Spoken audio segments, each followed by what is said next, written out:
has a PC sat behind it.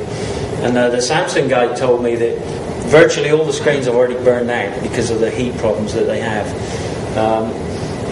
Why would you want to stick a PC behind a digital screen when you can just put, a 15 watt PCB and then all of your heat problems go away? So very useful for digital signage.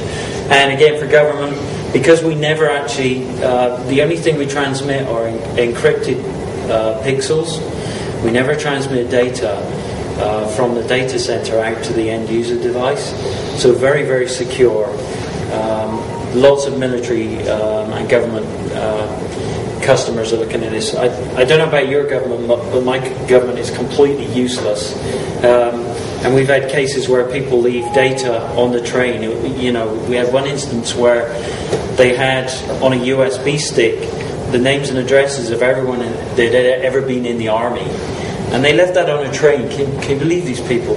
And with these devices, we can actually lock out down to serial numbers of USB sticks access to data. So if you don't want people to have access to data, you can actually lock them out as the IT manager. So just something about the protocol. The protocol is what we call a host-rendered protocol. Everything is done on the back end. Everything's done on the compute platform that's going to be in the data center. Nothing is passed to the client device for the client device to go compute. So you can think of the client device as kind of a dumb decoder box, as it were. Think of it as a DVD process where the encode process is quite sophisticated. But the decoder, it's a very unsophisticated thing. It, pulls the pixels off of the network and decodes them and puts them up on the screen.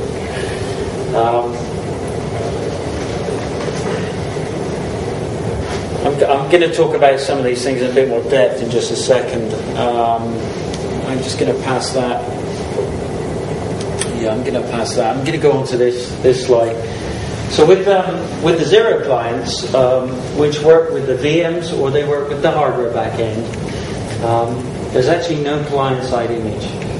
These things are our chip running some firmware. There's no operating system on there at all. They run at 15 watts of power. They can run dual 1920 by 1200 screens, and the USB and the audio is just redirected. The idea is a true workstation PC experience. So what we did originally is if you're looking at a hardware solution, we actually take the pixels, the output from the graphics board, and we encode up the pixels from the graphics board. And so if you think about that means I don't care what codec you run. If there's a new video codec that comes out tomorrow, I guarantee it'll run. I don't really care what the operating system is. When I plug in my hardware host, really, all I am is a USB hub, and I'm being redirected. And so Windows 7, we plugged the board in, we were up and running in about 3 minutes. We didn't have to do any software work whatsoever. Any codec works, QuickTime, Flash, PDFs, you name it. Everything just works as if the PC is actually under your desk. You say, well, okay, how does that transfer to the software solution with VMware? Well, it's actually very similar, because what we do is we go into the frame buffer that's generated by the CPU, so the graphics frame buffer, and we encode up those pixels in the same manner. So I think you're going to show a software demo here. I have a hardware demo for you, and then you'll be able to compare it with the software demo. The software demo looks pretty darn good, frankly. But you'll be able to see we can run any files, we can scroll PDFs, we can do whatever you like.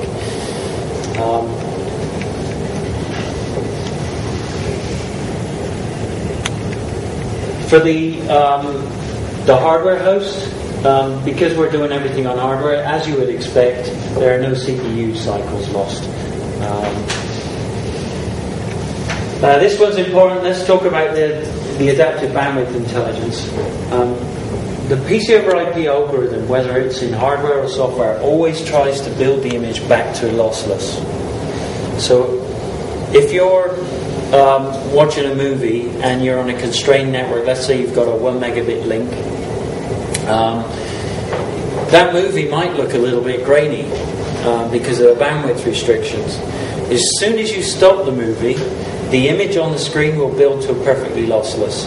And you imagine if you're scrolling a PDF and you've got some pictures in the PDF, you've got some graphical data in the PDF, it might look a little bit grainy if you're on a constrained network as you're scrolling through it. As soon as you stop, three frames, and it builds back to a perfectly lossless image. I have an aerial photography company who have editing suites in Singapore and Romania, and their data is actually in a data center in the UK. And so what they've been doing is they put all of their imagery, very high resolution stills, onto discs, and they put them in a FedEx box and they ship them out to Romania.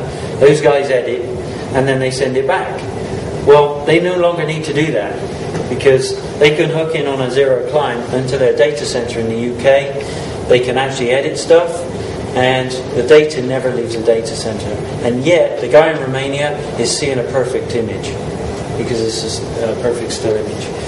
The algorithm is very clever, and it looks at icons, it looks at video data, it looks at text, all separately.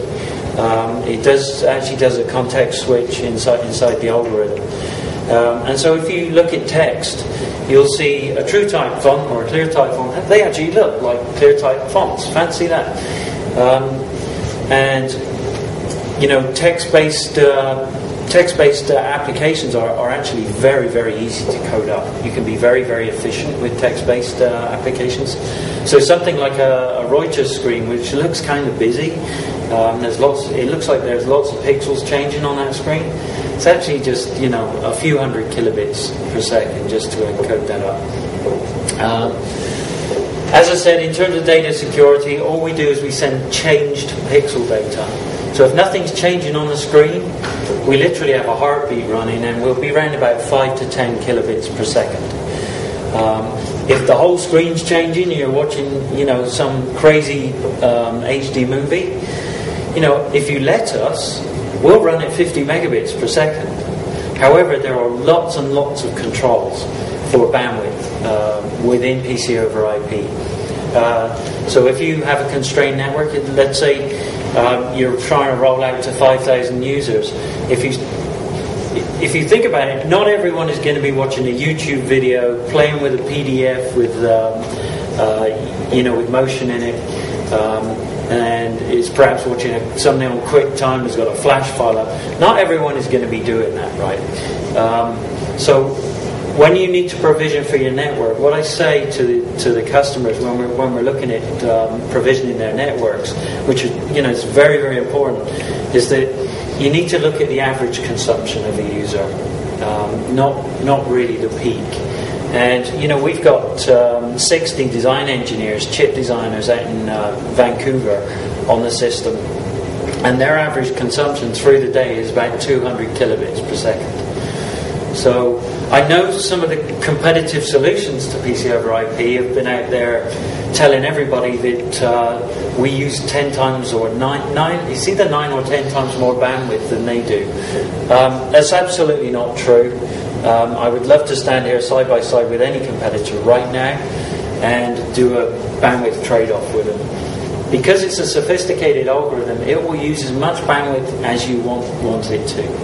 If it doesn't need the bandwidth, it won't use it. So our minimum peak bandwidth at the moment is 1 megabit per second. But we don't necessarily use 1 megabit. What I usually say is that, an average user who might have a YouTube video up in the corner, PowerPoint running, and Outlook, is, if they're running, a YouTube video that's, got lots of movement in it, you might be around about 2 to 3 megabits per second. But even that you can constrain, and you can cramp down on the available bandwidth. There's an engineering company out in Germany who have got over 500 engineers on this system now, and I went to visit them recently, and I said to them, so how did you provision, how did you decide how much bandwidth you were going to allocate to each user? And they said, we never did. We just plugged it in and off it went. And they said,